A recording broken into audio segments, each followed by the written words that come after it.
Yeah, let's talk about movements now. It's not just players that move. Recently, all we hear about football in Nigeria is foreign coach or no foreign coach. Well, Togo says, while you guys are contemplating what you want, we want Claude Leroy. And Yemi, they have appointed this man as a national team coach.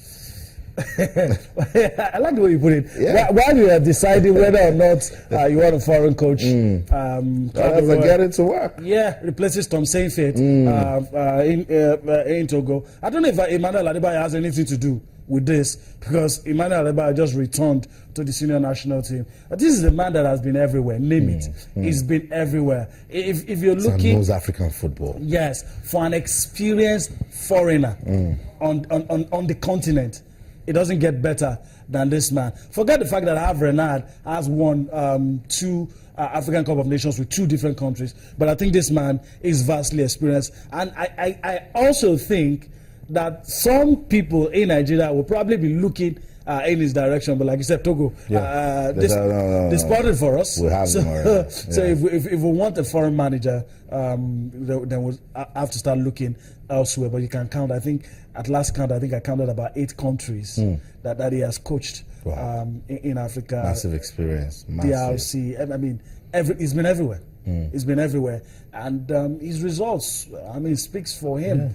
He's not always afraid to pick up jobs where some managers failed.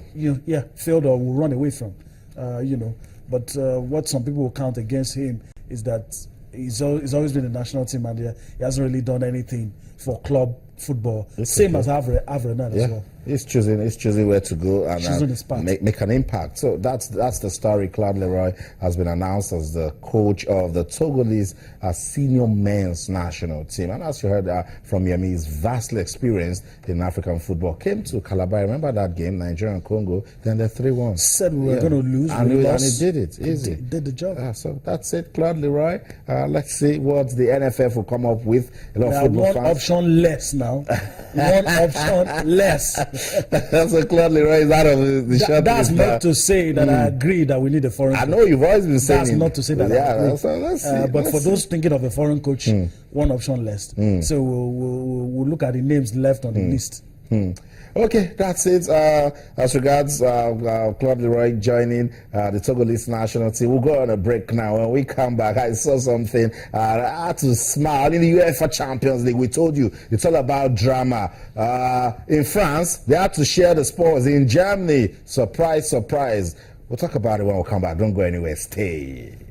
Welcome back, Sports Tonight on Channels TV. Time to talk about the UEFA Champions League. I dare you not to talk about that one. The game between Manchester City and PSG has ended 2-2. What a story that one will be. Massive talking points. And if you think that one will get us talking, wait till you see the next one. Wolfsburg beating Real Madrid by 2-0. Hear me? Surprise, surprise, but it's the UEFA Champions League. It's the UEFA Champions League, but nobody saw this coming. Not even when Wolfsburg had Edin Dzeko, Graffiti, and all of those guys, Mizimovic, they didn't get to do this well. That's why, I could not thrive as a gambler. Because I would have put my money on Real Madrid. And now look at this. Even PSG had all the chance in the world, pressed the self-destruct button, and they missed it. Zlatan Ibrahimovic lost the penalty 8 minutes into the game. It was one-on-one with Joe Hart in the first half, threw it away. And even though I didn't see the last 30 minutes, I knew they were going to lose. I knew they were going to lose because of the way they played. The approach. The signs were just there. And the guys from Manchester City, Kevin De Bruyne and Fernandinho, did what they had to do. Right. Every time that their team went behind, they got the goal. And 2 crucial away goals. Massive. It's massive. All they have to do is just lock up shop. They're through. Lock up shop. And who knows, maybe Vincent Company might be around. Might be around for that game. It makes it even harder if Vincent Company is there. But I think they stuck to their game plan, especially on the day when they didn't have Yaya Toure. Wow. And they were still able to pull off that for Manchester City. It was Ibrahimovic that missed the penalty first, and then Kevin De Bruyne scored for Manchester City, and Ibrahimovic equalized, and Rabiot went on to score for PSG, and then Fernandinho just said, look, we need this away goal, and then they got it. So second leg, it's looking like a fairy tale for Manchester City. The first time they're getting to this level, and it seems they might just advance again. I don't know if it was you, but I heard it somewhere. I can't remember if it was you, that someone was saying that Manchester City will spoil the party for Pep Guardiola because they might not qualify for the UEFA Champions League. But you look at it now, they're in the quarterfinal, they're one leg in. So if they're not in the top 4, what if they win? You know, I mean, all of these things, we'll see how it goes. I think everybody has seen that Manuel Pellegrini has prioritized the UEFA Champions League. That's right. We'll see how it goes from there. Right. It wants to end on a high. Real Madrid, I don't know what went wrong. They had their chances as well. I just don't know. I saw one opportunity where Benzema could have, buried a chance. I mean, wasn't the usual Benzema that I know let the chance go. We'll see what happens. But for Champions what we saw yesterday and what we saw today has just shown us. Don't underrate any team in the Champions League.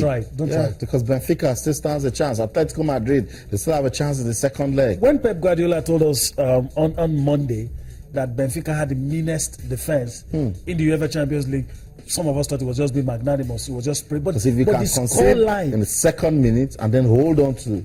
That early, Arturo Vidal's goal, that early.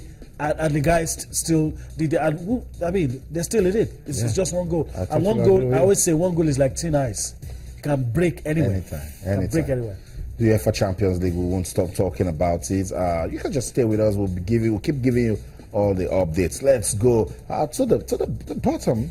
This the UEFA Champions League. There's another league underneath the UEFA Champions League, and that's the Europa League. Let's take a look at some of the fixtures we're expecting. Sporting Braga will take on Shakhtar. Villarreal will take on Sparta Prague. Sparta Prague took out again on Nazi's team, Lazio. Atletico Bilbao will play Sevilla, and look at that.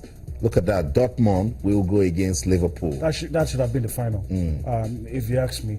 I'll spare a thought for the Spanish teams, the Derby, Athletic Bilbao and Sevilla. Sevilla now turning into serial winners. They are very experienced campaigners in the Europa League, and it's always a route back for them into the UEFA Champions League. So we'll see how all of that pans out. Jurgen Klopp in his press conference when he went to Germany, it was all smiles. But it's not going to be funny tomorrow. It's not going to be funny. Those guys won't show him any love. They might give him some hugs, handshakes after the game, but don't expect any favors from the guys in Dortmund. So we'll see all of that go.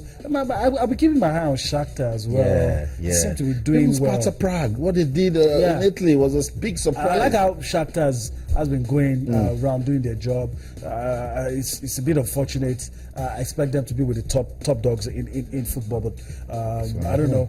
If you don't have financial muscle these days, you can't attract the best players, and it's difficult. So it's down to if you have a good manager who can grind out results. So we will see how far Shakhtar can go in all of this. That's the Europa League for you. Tomorrow's fixtures we just showed you.